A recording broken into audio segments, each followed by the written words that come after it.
যে চৰকাৰখনে যেতিয়া জুবিনদাৰ ন্যায়ৰ কাৰণে খাৰা হৈছে, ৰাজপথত নামিছে, চৰকাৰক দাবী উত্থাপন কৰিছে, এতিয়া শেষত কোন থাকিলে? শেষত শ্যামকানু মহন্ত থাকিলে, সিদ্ধাৰ্থ শৰ্মা থাকিলে। তেওঁলোককো মাতি দিয়ক ৰাজপথলৈ আনি জুবিনদাৰ ন্যায় বিচাৰি জাষ্টিছ ফৰ জুবিন গাৰ্গ বুলি চিঞৰিবলৈ। নমস্কাৰ সকলোকে। বৰ্তমান সময়ত এটা বিষয়ে চলি আছে, সেইটো হৈছে জুবিনদাৰ ন্যায়। আমাৰ সকলো ৰাইজ, অসমৰ জনতা, অসমৰ জনসাধাৰণ সকলো মানুহেই কেৱল মাত্ৰ জুবিনদাৰ ন্যায় বিচাৰি ফুৰিছে। আৰু বৰ্তমান সময়ত যদি এই বিষয়টোৰ ওপৰত চাবলৈ যায়, আমাৰ গোটেই সামগ্ৰিক দিশটো যদি আমি চালি জাৰি চাওঁ, ছিংগাপুৰত মৃত্যু হোৱাৰ পৰা আদি কৰি আমাৰ গুৱাহাটীলৈ আনি তেখেতক শেষবাৰৰ কাৰণে সকলোৱে দেখা কৰি তাৰ পিছৰে পৰা বৰ্তমান সময়ত যিটো পৰিৱেশ পৰিস্থিতিৰ মুখামুখি হৈ আছে, অসমৰ জনতা আৰু জনসাধাৰণ আচলতে ক্ষোভান্বিত হৈ আছে। আমি বাৰে বাৰে এই কথাটো কৈয়ে আছোঁ। তথাপিতো বৰ্তমান সময়ত যিটো আচলতে বিষয় বৰ্তমান সময়ত চলি আছে, ৰাজনৈতিক দলসমূহে ভাগে ভাগে তেওঁলোকে বিভিন্ন ধৰণৰ ৰাজনৈতিক পলিচি লগাই তেওঁলোকে ৰাজনৈতিকভাৱে ৰহণ সানিবলৈ বিচাৰি থকা যিটো বিষয়, এই বিষয়টোত আচলতে আজি 2টা তাৰ পৰা 3টা দিনত বহুতখিনি কথাই দেখিবলৈ পোৱা গ'ল। তাৰে ভিতৰতে আপোনালোকে নিশ্চয় গম পায় যে ৰাহুল গান্ধী ডাঙৰীয়া অসমলৈ আহিছিল আৰু জুবিনদাৰ খবৰ ল'বৰ কাৰণে তেখেতৰ ঘৰলৈ গৈছিল, তেখেতৰ সমাধিস্থলীলৈ গৈছিল। কিন্তু আপোনালোকক দেখাইছোঁ মই যে, বা আপোনালোক সকলোৱে জ্ঞাত জানিবই যে জুবিনদাৰ সমাধিস্থলীলৈ গৈ তেখেতক শ্ৰদ্ধাঞ্জলি জনালে, সেৱা জনালে, তাৰপিছত তেখেতৰ ঘৰলৈ গ'ল। কিন্তু তথাপিতো ৰাহুল গান্ধী ডাঙৰীয়াই কোনো ধৰণৰ ৰাজনৈতিক কথা বতৰা নক'লে। Take the discussion away from offering condolences. We want transparency and justice.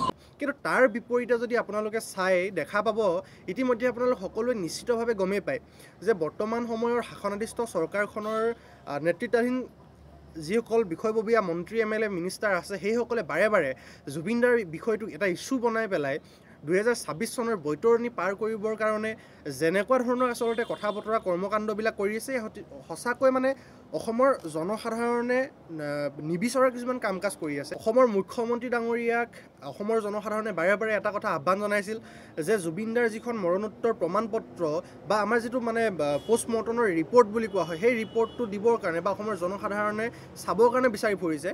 কিন্তু অসমৰ মুখ্যমন্ত্ৰী ডাঙৰীয়াই কৈছে কি যে সেইটো অসমৰ ৰাইজৰ কাৰণে আমি কৰিব নোৱাৰিম।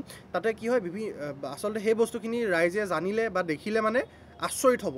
এতিয়া আচৰিত হ'ব লগা কি কথা আছে বা সেই ৰিপৰ্টটোত কি এনেকুৱা ধৰণৰ বস্তু আছে যিটো নেকি অসমৰ জনসাধাৰণে জানিলে, অসমৰ জনতাই জানিলে সেইটো সহ্য কৰিব নোৱাৰিব? আচলতে কথাটো ভাবিবলগীয়া। আৰু তাৰ লগে লগে আপোনালোকে চাওক যে বাৰে বাৰে আমাৰ জনতা অথবা জনসাধাৰণে অসম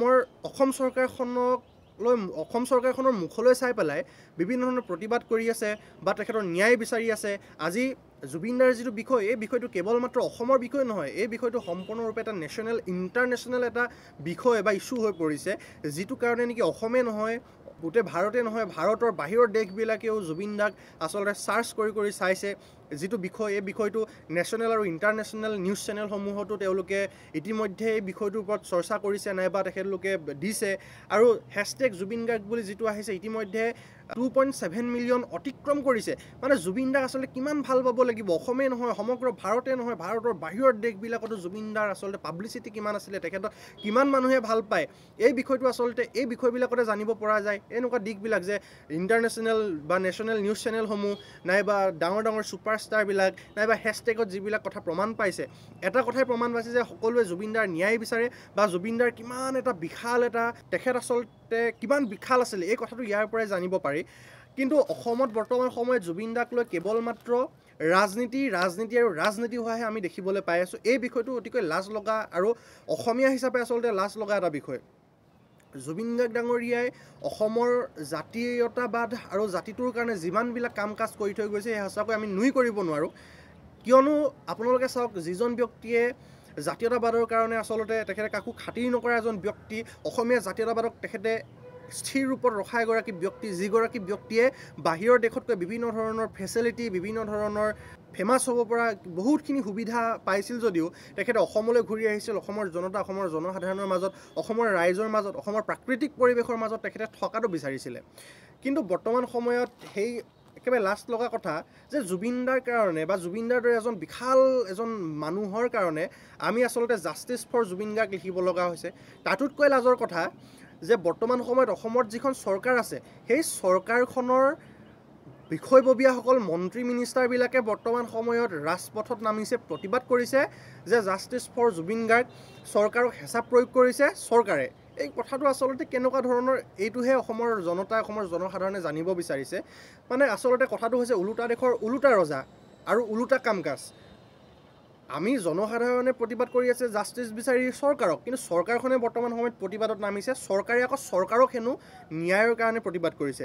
গতিকে বিষয়টো আচলতে খুব ধিক্কাৰজনক।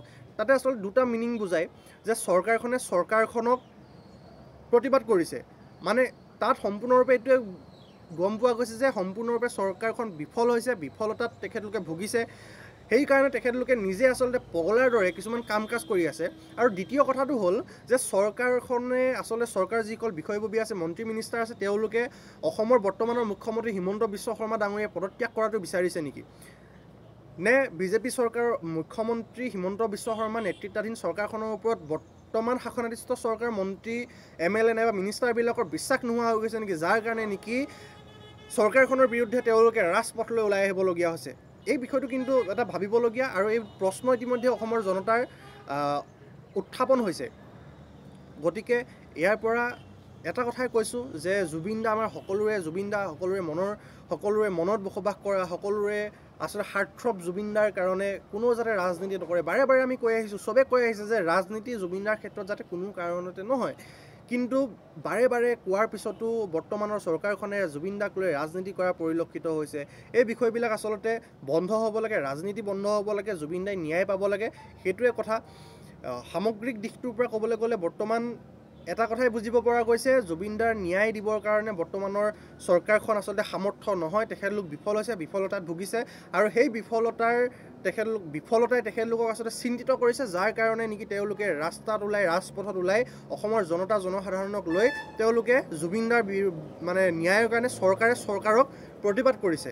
এতিয়া যোৱাকালি আমি নলবাৰীত এটা দেখা পালোঁ, জয়ন্ত মল্ল বৰুৱা ডাঙৰীয়াৰ নেতৃত্বত আচলতে এটা ন্যায়িক ৰেলী হৈছিলে, য'ত নেকি মানুহে নাজানে যে কিহৰ কাৰণে সেই ৰেলীটো হৈছে বা কাৰ ন্যায়ৰ কাৰণে সেই ৰেলীটো হৈছে, তাৰ লক্ষ্য কি, উদ্দেশ্য কি, কোনো ধৰণৰ কথাই নাজানে। কেৱল মাত্ৰ মিটিং বুলি কৈ তেওঁলোকক তেনেকুৱা ধৰণে ব্যৱহাৰ কৰা দেখিবলৈ পোৱা গৈছে। কিয় মানে মিটিং বুলি কৈছোঁ, মই বেলেগ বিষয়ে নাজানো। আজি জুবিন গাৰ্গৰ ন্যায় বিচাৰি এই ধৰণে সমদল উলিওৱা হৈছে। সেইটো আমাৰ যিটো বোৰ্ড কমিটিৰ সভাপতি থাকে, সেই আমাক কোৱা নাই যি মিটিং আছে নলবাৰীত যাব লাগিব, আমি চব প্ৰত্যেক মিটিঙক পাই।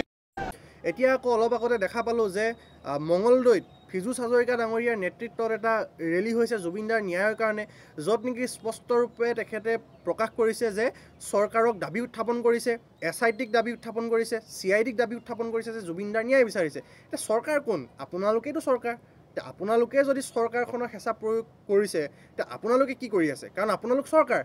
দাবী উত্থাপন কৰিব লাগিছিলে সাধাৰণ জনতাই, কিন্তু দাবী উত্থাপন কৰিছে চৰকাৰৰ একাংশ বিষয়ববীয়াই, মন্ত্ৰী, MLA, মিনিষ্টাৰে। গতিকে এই বিষয়টোহে মানে ভাবিবলগীয়া আৰু চিন্তা কৰিবলগীয়া। গতিকে অসমৰ জনতা তথা জনসাধাৰণে জুবিন দাৰ ন্যায় বিচাৰে।